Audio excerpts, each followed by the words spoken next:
Today's encouragement. When you're hurt by others. You may have been abused by others who should have appreciated you but instead chose to condemn you, or worse. Or perhaps you have been neglected by others who should have cared enough to seek you out and encourage you. I do not deny that many of us have been victims of the sinful, selfish, and hurtful acts of those around us. But we must also acknowledge the real possibility that sometimes we choose to remain victims when we have the opportunity to move on. It is a waste of our spiritual potential to fixate on how events of the past could have or should have been different. Most of us who have been hurt could persuade any jury that the treatment we received from others should have been different.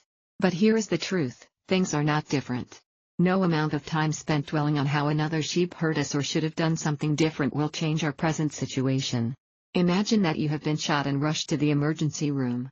Would you spend all of your time worrying about who shot you? Or do you think your first concern might be to survive? With physical hurts, we immediately seek help.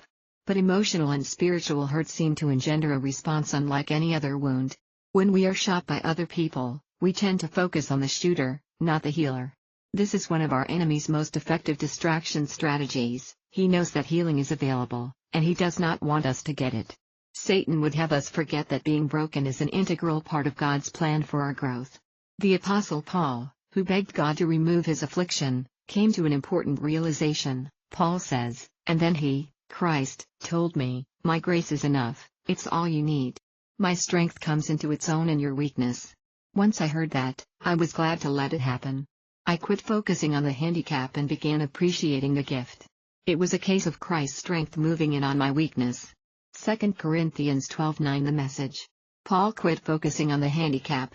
This action is essential to recovery.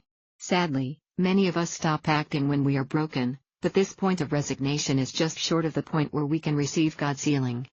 Be encouraged. Aothniel. December 12, 2023. God bless you.